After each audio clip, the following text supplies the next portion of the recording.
إما يبلغن عندك الكبر أحدهما أو كلاهما فلا تقل لهما أف ولا تنهرهما وقل لهما قولا كريما واخفض لهما جناح الذل من الرحمة وقل رب ارحمهما كما ربياني صغيرا.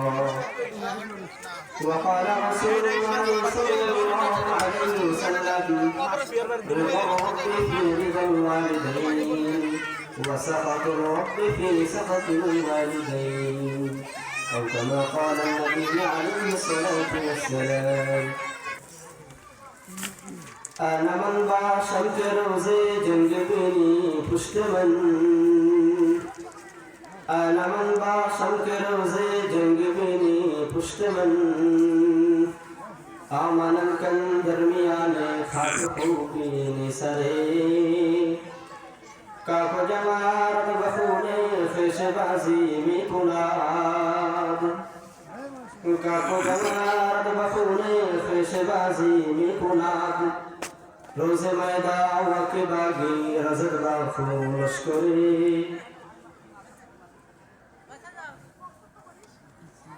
पूर्व फतेहपुर কেন্দ্রীয় জামে মসজিদ সংলগ্ন কবরস্থানের উন্নয়ন প্রকল্পে আজকে সপ্তম বার্ষিক ওয়াজ মাহফিল ও মাহফিল ইন্তজামিয়া কমিটি এবং মাহফিলের সঙ্গে মুতাআল্লিকিন ব্যক্তিবর্গ যারা আছেন সকলের প্রতি আন্তরিক মোবারকবাদ এত সুন্দর আয়োজন করার জন্য। আল্লাহ রাব্বুল আলামিন এই মাহফিলকে ভরপুর কামিয়াব দান করুন, সকলে মিলে আমিন। এবং আল্লাহ রাব্বুল আলামিন আপনাদের শ্রম, আপনাদের টাকা পয়সা এবং আপনাদের মেধা সঙ্গে সঙ্গে আপনাদের সকলকে এই দিনের জন্য আল্লাহ রাব্বুল আলামিন কবুল করেন।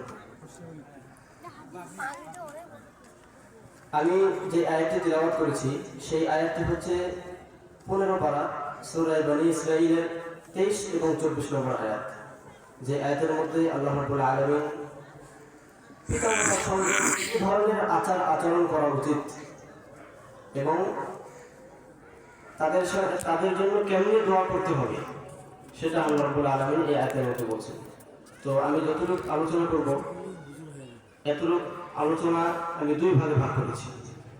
প্রথম ভাগ হচ্ছে যে পিতামাতার সঙ্গে কি ধরনের আচার আচরণ করা উচিত এবং এই বিষয়ে কোরআন এবং হাদিস কি বলে। আর দ্বিতীয় বিষয়টি হচ্ছে বর্তমান সমাজে অনেক নারীদের আকীদা, যারা বিশ্বাস করে পীরকে সিজদা করা সুন্নাত এবং পীরের কবরকে সিজদা করা সুন্নাত, এটা কি জায়েজ নাকি না জায়েজ এই বিষয়ে কিছু আলোচনা করার চেষ্টা করব ইনশাআল্লাহ। তো আমি যে আয়াতটি তেলাওয়াত করেছি সেই আয়াতের অর্থ হচ্ছে যে আল্লাহ রাব্বুল আলামিন বলেন ওয়াকাদা রাব্বুক, তোমাদের রব আদেশ করছেন আল্লাহ তা'বুদু ইল্লা ইয়্যাহ, একমাত্র তোমরা আল্লাহ রাব্বুল আলামিনের ইবাদত করবে, অন্য কোনো মাবুদের ইবাদত করবে না।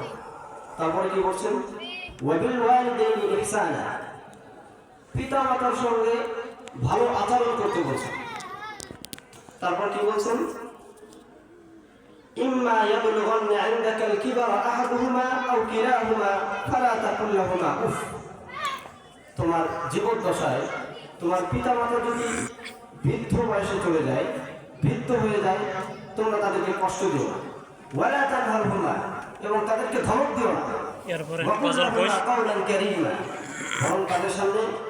বরং তাদের সাথে নম্র ভাষায় কথা বলো, ওয়াকুল লাহুমা কাওলান কারীমা, তাদের সাথে নম্রভাবে কথা বলো। ওয়াখফিদ লাহুমা জানাহাদ যুল্লি, এরপর আল্লাহ রাব্বুল আলামিন বলেন ওয়াখফিদ লাহুমা জানাহাদ যুল্লি মিনার রাহমাহ, তোমরা তোমাদের পিতামাতার জন্য অনুগ্রহের পর বিছিয়ে দাও। আল্লাহ রাব্বুল আলামিন কি বলেছেন? পিতামাতার জন্য অনুগ্রহের পর বিছিয়ে দেওয়ার জন্য বলেছেন। বিষয়টা খেয়াল করবো আমরা সবাই। এবং এখানে আল্লাহ রাব্বুল আলামিন এটা শিখিয়ে দিচ্ছেন। তো আল্লাহ রাব্বুল আলামিন এই আয়াতের মধ্যে পিতামাতার জন্য কিভাবে দোয়া করতে হবে সেটাও শিখিয়ে দিচ্ছেন। আল্লাহ রাব্বুল আলামিন নবী আলাইহিস সালামকে বলেন, হে নবী, কুল, আপনি বলুন রব্বির হামহুমা কামা রাব্বায়ানি সগীরা, হে আল্লাহ আপনি আমার পিতামাতার সঙ্গে সেই ধরনের আচার আচরণ করুন যেই ধরনের আচার আচরণ তারা আমার ছোটবেলায় অবস্থায় করেছে। তারা আমার ছোট অবস্থায় যে ধরনের আচার আচরণ করছে আমার সাথে, আপনি কবরে তাদের সাথে সেই ধরনের আচার আচরণ করুন। এখানে আল্লাহ রাব্বুল আলামিন শিখিয়ে দিচ্ছেন কিভাবে পিতামাতার জন্য দোয়া করতে হবে। অপর এক আয়াতে আল্লাহ রাব্বুল আলামিন বলেছেন, وَإِذْ أَخَذْنَا مِيثَاقَ بَنِي إِسْرَائِيلَ لَا تَعْبُدُونَ إِلَّا اللَّهَ وَبِالْوَالِدَيْنِ إِحْسَانًا। আল্লাহ রাব্বুল আলামিন নবী আলাইহিস সালামকে বলছেন, হে নবী আপনি স্মরণ করুন যখন আমি বনী ইসরাঈলদের থেকে, বনী ইসরাঈল এটা একটি জাতি, তাদের ঘটনা নবী আলাইহিস সালাম আল্লাহ রাব্বুল আলামিন নবী আলাইহিস সালামকে বলছেন, হে নবী আপনি স্মরণ করুন ওই সময়ের কথা যখন আমি বনী ইসরাঈল থেকে এই অঙ্গীকার নিয়েছিলাম যে তোমরা একমাত্র আল্লাহ রাব্বুল আলামিনের ইবাদত করবে, অন্য কোনো মাবুদের ইবাদত করবে না, এবং শুধুমাত্র আল্লাহ রাব্বুল আলামিনের ইবাদত করার সঙ্গে সঙ্গে পিতামাতার সঙ্গে সৎ আচরণ করবে। পিতামাতার সঙ্গে সৎ আচরণ করতে বলা হয়েছে। অপর এক আয়াতে সূরাতুল আহকাফের মধ্যে আল্লাহ রাব্বুল আলামিন বলেন, ওয়াসাইনাল ইনসানা বিওয়ালিদাইহি ইহসানা, আমি মানুষকে আদেশ করলাম যে তোমরা তোমাদের পিতামাতার সঙ্গে সৎ আচরণ করো। আল্লাহ রাব্বুল আলামিন কি বলেছেন, আমি মানুষকে আদেশ করলাম তোমরা তোমাদের পিতামাতার সঙ্গে সৎ আচরণ করো। অপর সূরাতুল লুকমানের মধ্যে আল্লাহ রাব্বুল আলামিন বলেন, ওয়াসাইনাল ইনসানা বিওয়ালিদাইহি হামালাতহু উম্মুহু কুরহা ওয়া ওয়াদাআতহু কুরহা, তোমরা আদেশ করছি তোমরা তোমাদের পিতামাতার সঙ্গে সৎ আচরণ করো।